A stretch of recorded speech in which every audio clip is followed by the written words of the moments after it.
Miguel de Cervantes. Su nombre completo es Miguel de Cervantes Saavedra. Nació el 29 de septiembre de 1547 en Alcalá de Henares, España, y falleció el 22 de abril de 1616 en Madrid, España. Y fue un novelista, un poeta, un dramaturgo y un soldado español.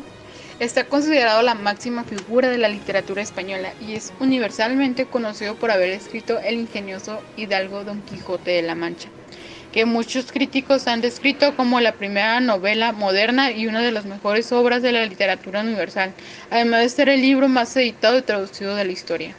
Miguel de Cervantes es hijo del practicante Rodrigo de Cervantes y de Leonor Cortinas. Miguel tenía 5 hermanos y se dice que su papá se veía ahogado por las deudas, por lo que viajó de Madrid a Valladolid, de Córdoba y Sevilla, pero los datos que se tienen acerca de su infancia y juventud no son concluyentes, así que no se puede asegurar si la familia lo acompañaba. Algo importante también en la vida de Miguel de Cervantes es que el 7 de octubre de 1571 participó en la batalla de Lepanto, que lucharon cristianos dirigidos por Juan de Austria contra otomanos, y en esta batalla 3 balas lo alcanzaron, 2 en el pecho y una en la mano izquierda, que le redució la movilidad, y a partir de ese momento se le apodó como el Manco de Lepanto, aunque no fuera realmente manco. Tras unos meses de hospitalización en Mesina, volvió a los tercios en 1572, navegó y batalló en Navarino, Corfú, entre otros lugares. Y en 1575, mientras regresaba a España a bordo de una embarcación, se vio sorprendido por una emboscada, Cervantes y su hermano Rodrigo, y fueron apresados, y se cree que de la Costa Brava fueron trasladados a Argel. Al llegar cartas de recomendación de Juan de Austria y del duque de Seso, los captores pensaron que Cervantes era una persona importante, por lo que creyeron poder conseguir una buena suma de dinero tras su rescate. Así él intentó huir, pero no pudo, y después de 5 años que pagaron el rescate fue liberado. En su regreso ya a España, Cervantes encontró un país distinto al que dejó. Aprovechando que batalló como tercio, quiso que lo colocaran en algún puesto, sin embargo esto le valió para que lo enviaran un mes a Orán, y en 1582 escribió el Consejo de las Indias para trasladarse a América a trabajar, pero su petición no fue atendida. Y ya durante estos años Miguel de Cervantes escribió su primera obra, conocida como La Galatea. Su fecha es entre 1581 y 1583, aunque fue publicada en 1585 en Alcalá de Henares, y en septiembre de 1584 viajó hasta Esquivias para encargarse de la publicación del poemario de un amigo fallecido. 3 meses después se casó con la joven Catalina de Salazar y Palacios en la misma localidad toledana. No se tiene constancia, así que no se sabe su relación previa. Y 2 años después, Cervantes comenzó su aventura por Andalucía. Durante estos años consiguió diversos empleos y recorrió buena parte de la provincia. Ya en 1594 trabajó como recaudador de impuestos atrasados, y en el 97 se le acusó de haber recaudado más dinero del debido o de retrasarse con los pagos. Por este motivo, Miguel de Cervantes pasó unos 3 meses en la cárcel del Real de Sevilla. En el prólogo, de hecho, de Quijote de la Mancha se da a entender que Cervantes empezó a escribirlo en la cárcel, o al menos se tuvo la idea.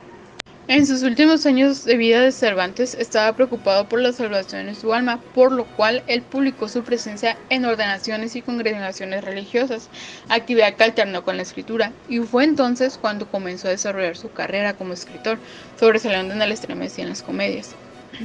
En 1604 se trasladó a Valladolid, y en 1605 publicó la primera parte del Quijote, el ingenioso hidalgo Don Quijote de la Mancha. Inmediatamente se convirtió en un éxito, consiguiendo 5 reediciones en el mismo año. Poco después se tradujo al inglés y al francés, y en 1615 publicó la segunda parte, El ingenioso caballero Don Quijote de la Mancha.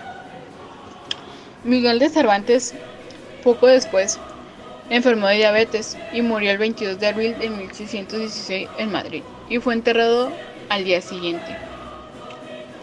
Sus restos fueron enterrados en el convento de las Trinitarias de Madrid. Sin embargo, a día de hoy no se sabe con certeza dónde se encuentran los restos del escritor.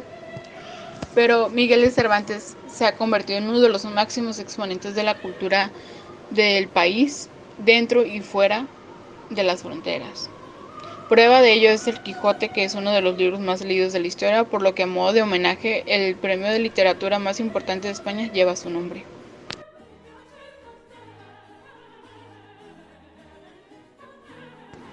Una de las grandes aportaciones del Quijote consiste en que sirvió como catalizador para el nacimiento del español moderno. En esta imagen podemos apreciar que así era el español. Es una carta de Don Quijote a Dulcinea, capítulo 1.25, segunda edición del ingenioso hidalgo Don Quijote de la Mancha, en Madrid, Juan de la Cuesta, en 1605. El novelista y dramaturgo Miguel de Cervantes declara la muerte del español antiguo en su obra cumbre El ingenioso hidalgo Don Quijote de la Mancha, en la que invita a reflexionar sobre la lengua misma, convirtiéndose así en un puente hacia la modernidad del idioma. La primera piedra en contra y a favor del lenguaje es El Quijote, de 1605. Es el catalizador para el nacimiento del español moderno, y los que toman la estafeta posteriormente y hacen la verdadera aportación transformadora son los poetas del barroco. La máxima aportación de la primera parte del Quijote, más que a la lengua, es la necesidad que ésta tiene de reflexionar sobre sí misma. Don Quijote está todo el tiempo pensando no solo en libros, sino confrontando el español medieval con el moderno y el habla vulgar de su escudero Sancho con el lenguaje aparentemente correcto o exquisito de la lengua del siglo XVI. Cervantes es muy clásico en su estilo y vocabulario. Defiende la claridad y la llaneza del idioma. Limpia de ruido el camino, pero no lo cambia. La modernidad del Quijote no es estrictamente lingüística, sino formal, temática y metafísica. Es por eso que se denomina esta obra como la primera novela moderna en esta lengua. En términos de aportaciones léxicas, Cervantes no incorpora muchos vocablos al español en comparación de los que aporta Shakespeare al inglés. Shakespeare introduce al inglés unos 1500 vocablos, mientras que Cervantes incorpora al español un centenar.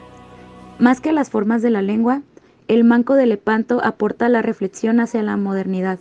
Sin embargo, hoy en México, a diferencia de España, siguen vigentes algunas palabras que usaba Cervantes, como anteojos o la expresión luego luego. No son arcaísmos porque están en uso. El español ha experimentado transformaciones tipográficas, como cuando la F se convirtió en H y foja se escribe hoja o fijo, hijo. Eso está vinculado ya no con la oralidad, sino con la edición. El momento en que la literatura está implicada con el hecho de ser libro, cuando ya no importa tanto la sonoridad, sino la lectura en silencio, se va sintetizando y cambiando la forma de representar las grafías del fonema. Y más adelante varían poco a poco las reglas de acentuación y de puntuación. El español, de alguna forma, nace en su categoría de idioma en 1492, es decir, nace con América, pues este año Antonio de Nebrija publica la primera gramática castellana. En los años siguientes, es decir, en el Renacimiento español, ya se va asentando la lengua con las reglas y el léxico que conocemos. Lo que venga después serán aportaciones, incorporaciones y evoluciones de una misma lengua.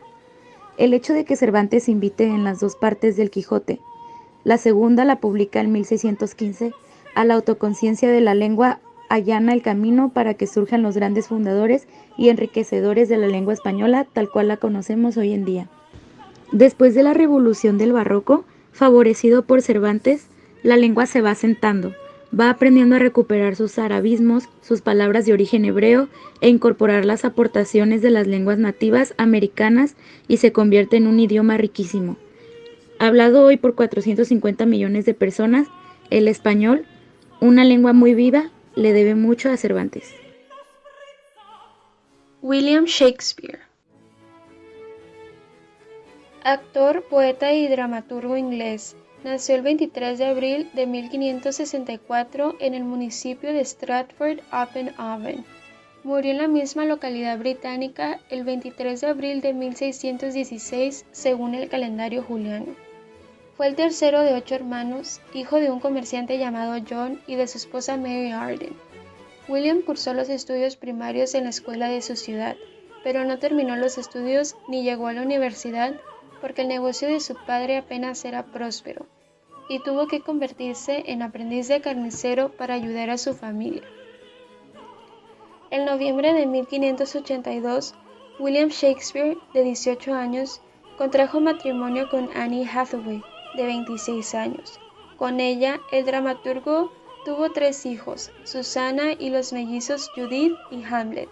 Este último murió a los 11 años por causas que se desconocen. Alrededor de 1590, William Shakespeare se trasladó a Londres y dejó a su familia en Stratford. Fue ahí donde su carrera como escritor, actor y poeta comenzó. Los comienzos en la capital inglesa fueron humildes. Trabajó como maestro y como aprendiz de carnicero antes de convertirse en el reconocido escritor que fue.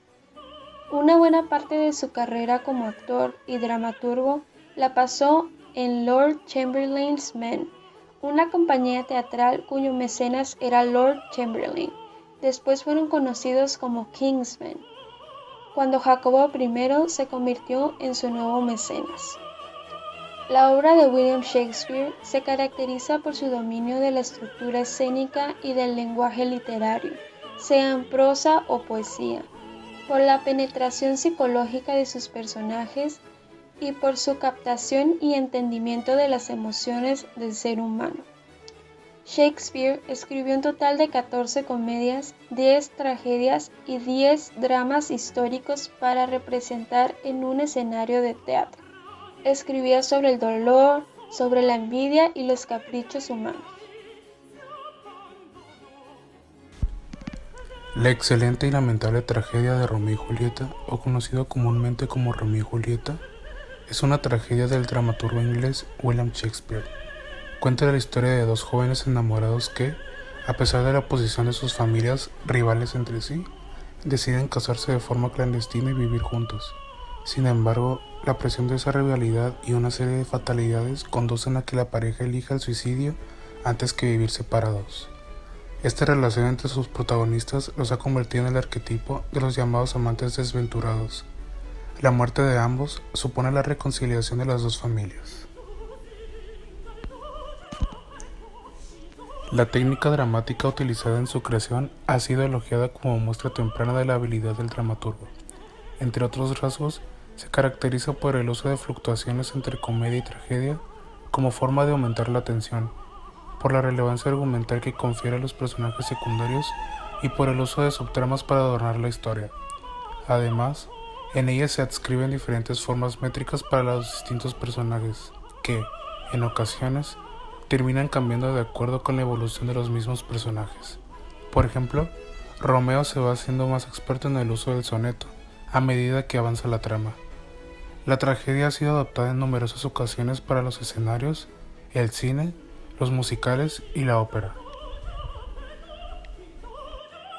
William Shakespeare fue un autor muy importante para las aportaciones a la lengua inglesa.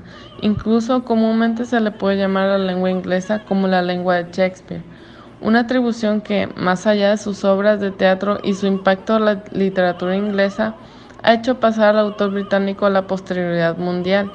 Sus frases a prueba del paso del tiempo muestran que Shakespeare debió de tener una habilidad única para la lengua inglesa. En sus más de 30 obras de teatro, 150 son sonetos y 4 obras líricas. Shakespeare introdujo alrededor de 1700 palabras nuevas, expresiones hechas frases célebres e incluso nuevos nombres propios. En el caso de los nombres propios resulta ser un caso curioso, pues fue él el que inventó o adaptó de otros idiomas nombres de mujer como Jessica, Miranda, Olivia, Celia o Rosalind. En el caso de Romeo y Julieta, por ejemplo, introdujo la palabra bump, que en el español se traduce como golpe, y la expresión will ghost chase, que se traduce como búsqueda inútil.